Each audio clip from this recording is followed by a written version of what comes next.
Welcome back to Your Town. Learn about your community every month. We're here. I'm Marianne Leffel. I'm president of the Monterey County Business Council and very happy to host this segment of Your Town. So my second guest today is someone who I totally admire, worked on a lot of things together, and consider her one of my good friends, and really someone that can get something done, which I appreciate. So, Nancy Amadeo, welcome. Thank you, and thank you for the kind introduction. So, well, you've earned every bit of it. Thank you very much.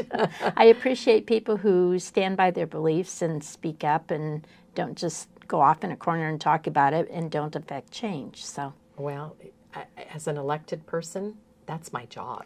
Well, not all do it, though. Yeah. So I appreciate that. Well, so. Thank you very much. You know, let's talk about being elected a minute. It's really interesting to me when people run for, I'm going to say council particularly. They run because maybe something tweaked them in their neighborhood, or, you know, I'm going to make light of this, but, you know, the stop sign wasn't where people wanted it in a neighborhood, and the neighbors come together, and pretty soon you become the spokesperson, and then pretty soon you're elected because you had this issue. But I don't think people understand that when you're elected to something like a city council, that then you also serve on so many regional boards and other things that impact the entire community. Right. And you have done a really good job, Nancy, of understanding the issues of some of these bigger things that affect all of us. And I would say part of that is because I didn't have an agenda when I ran. That's good. I was never involved in any one thing that I said, oh, I need to run so I can take care of this.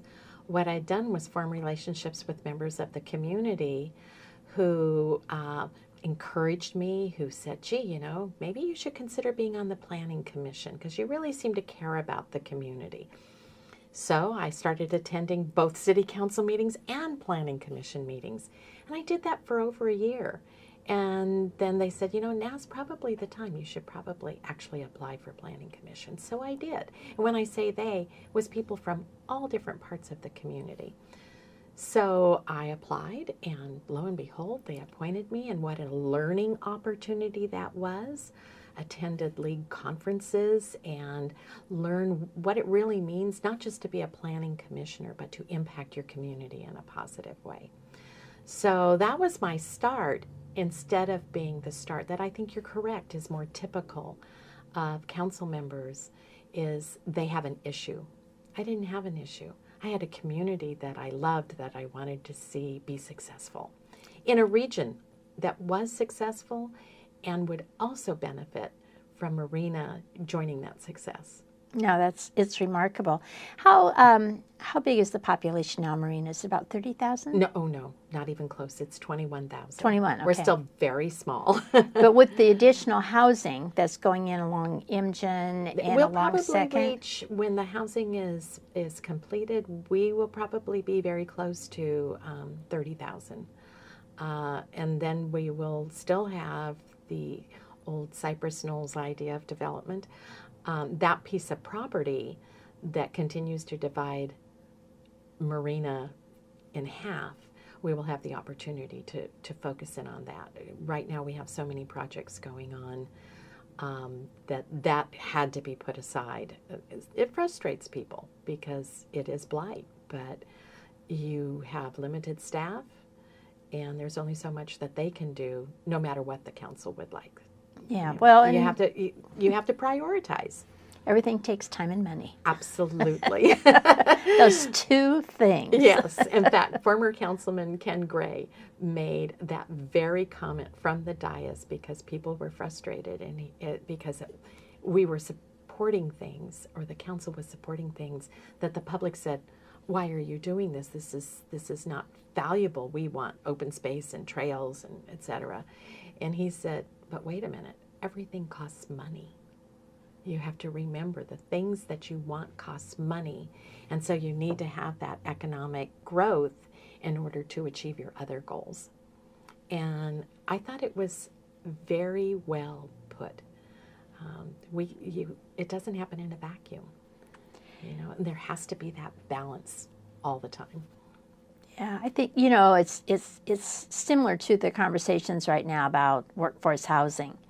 And, you look at workforce housing and how do we provide for our workforce. And I think we have a lot of jobs here that are kind of going begging for that middle management level. Right. Which we have people that can do those jobs. But they can't afford to live But they here. can't afford to live here. Or if they can afford to live here, it's in something that is below the standards that they're used to, Right. coming from another region. That's correct. Actually coming from outside California, because even if you look at the Central Valley, they're having the same kinds of problems that we are. The cost of living in California is so high, and the affordable housing is disappearing.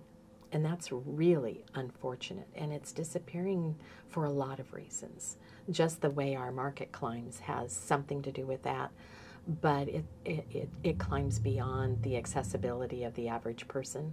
But then we're also seeing, and it's a huge problem here on the coast, the issue of short-term rentals. So a property owner says, gee, I can make a whole lot more money off of this property if I no longer rent it long-term. And they're correct. They can make a whole lot more money.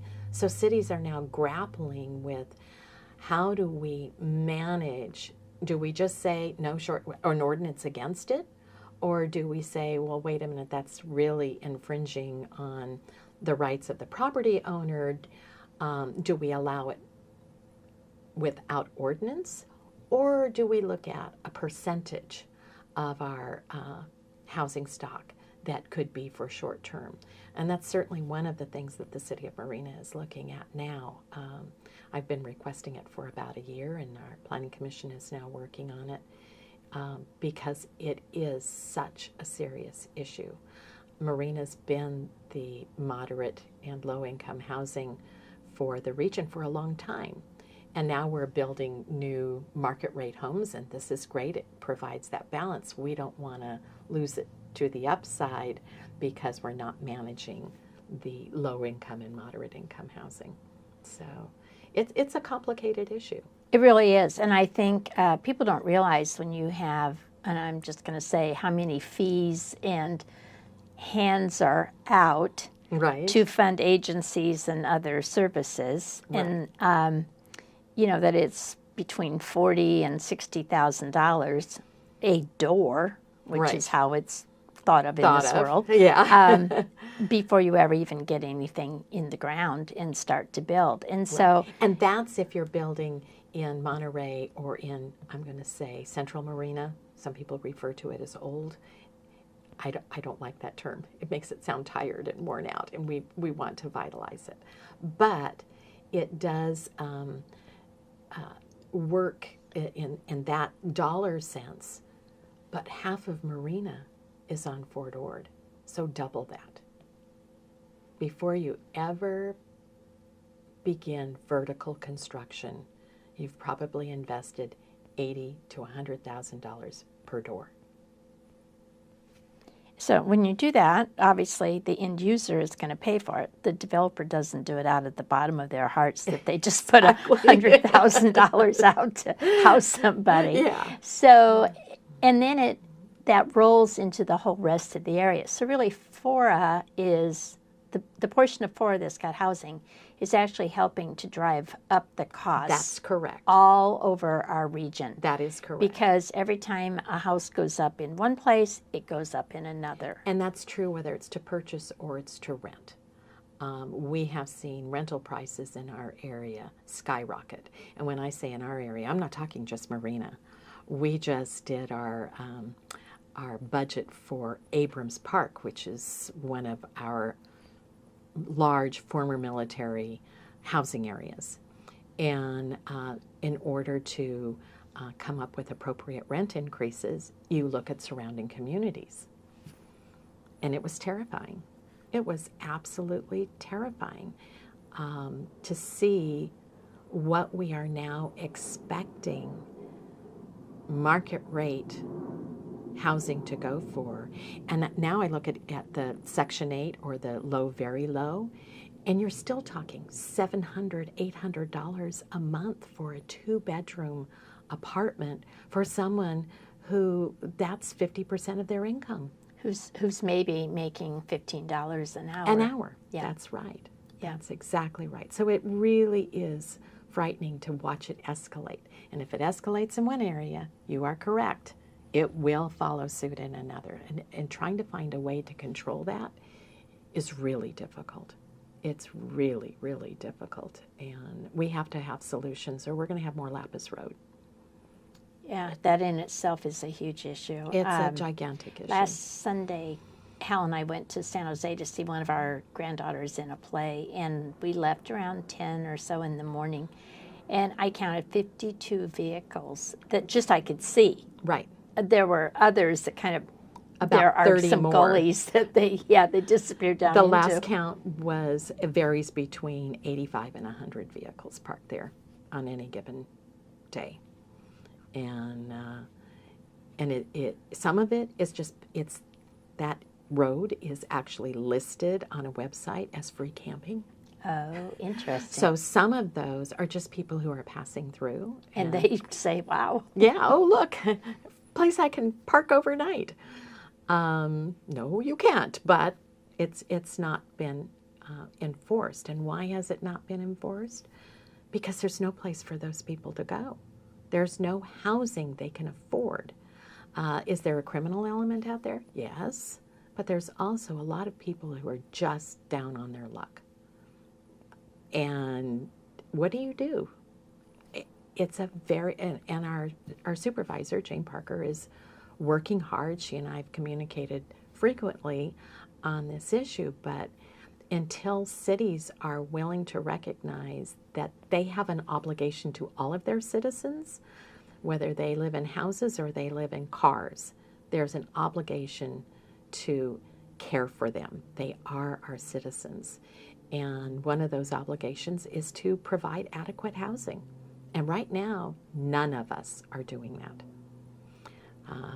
And there's a huge disconnect I see in my area because we have so much low-income housing already. And they're saying, why should we build more? Well, because we haven't solved the problem yet.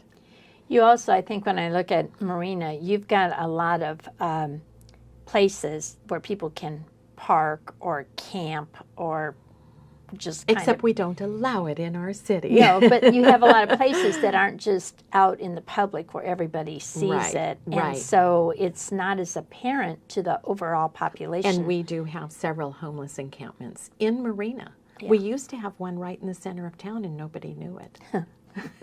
Nobody knew it was there because it was in a park and it was heavily wooded and people didn't realize it was there, including council members. As a child care provider, I became acutely aware that it was there because I got a phone call from a parent whose child was in my daycare that said he never showed up at school. And I went to the police department and they did a search and they used the sheriff's helicopter and he was at the homeless encampment in the center of town. Interesting. Yeah, and that's how I learned about it. I didn't know it existed. Yeah, I think there are pockets everywhere. I agree. Where I live in Monterey, we're surrounded by a canyon, and I see people coming out of the canyon, Right. or at dusk going into the canyon, and on just a path that you wouldn't even notice if you just were driving by that every day to go to work. You'd never Right. know it. I just am inordinately curious, I'll say, not nosy. But I'm probably that. But, it's easy to just kind of drive past it and not see it because it's not affecting you. But it is Right. affecting all of us. It really is. It is. It's affecting us in a huge way. And I'm on the board of Community Human Services. And we deal with those substance abuse, runaways, mental illness. But that's only about 25% of the homeless population. That says a lot about how we're not caring for the people who live here. No, you're right. You're absolutely right. And even with that population, the 25%, we do not have enough services to help those that want help. They go on waiting lists. Well, people it's like, oh, this just happened. It didn't It just didn't happen. just happen. I moved here in 1982, and I worked at Security Pacific Bank. It's the building where Monterey County Bank is on the corner yes. of Munris and Webster. Yes. That was our branch. And once a month, as the operations officer, I had to do an alarm test. So the alarm guy would come, and we would go, and we would test all of the exit doors and make sure that the alarms are working. So we went upstairs, and we went out on this little balcony area. We did it, and it was like, wow. Laid out there was a uniform. It said Terry on the name. Right. It was a Swenson's ice cream. I don't know if you remember I the remember Swenson's ice Swenson's, cream. yes. So it was some person who worked at Swenson's ice cream. We had a night light there on that, so he had a light to read by. He had his little paperback novel was there, and a little thing of some water, and he obviously could wash up at work, or he could not, I guess. And then he had a change of clothes. He had his uniform, and it was all very nicely laid out so it would be smooth to put on when he got ready to go to work. But obviously he was our tenant on that little balcony and had been for probably weeks, and none of us knew that. Didn't disturb us. He didn't do anything, but Right. It was a safe place. It was up out of the elements, and I think there's so many tucked away like that That's that right. people don't realize. But that was 1982. Right. So when people say, "Oh, this just happened," it didn't just happen. We've always had a serious issue in California, not just in our area, with people living on the streets. My oldest daughter went to a UC Santa Barbara and then followed it to get her teaching credential down in Long Beach. And when we moved her down to Long Beach, I will say I had an urgent matter I needed to take care of. And my husband had the truck and I was driving my car. And so I started flashing my lights on him. And we're getting ready to go, we're on the 405 getting ready to go over the mountain. There's nothing, no place to stop. And I'm flashing my lights and he finally just pulls off. And there was an area where you could pull off the highway. And I ran out of the car and up into the wooded area, right into a homeless encampment. Wow. And fortunately, they were all out doing whatever they needed to do. Maybe some of them were employed, maybe not. But it was empty at the time, but it was obviously a place where about 30 people lived. And that shocked me. Yeah. It truly shocked me. I probably would have been less shocked if they had been there, because to me that was what homelessness actually was, is that people who, my misconception, were lazy and they just preferred living on the streets, and they were all alcoholics and drug users. But that's not what I saw when I saw this empty encampment. You could tell that families lived there. So maybe some of them were taking their children to school. Yeah. It put homelessness in a whole different It perspective puts a for different me. face on it. Absolutely, So. absolutely. So we're going to take a break. This is Your Town. Don't go away. We'll be back in a minute. Nancy Amadeo, Councilwoman from Marina. Thank you.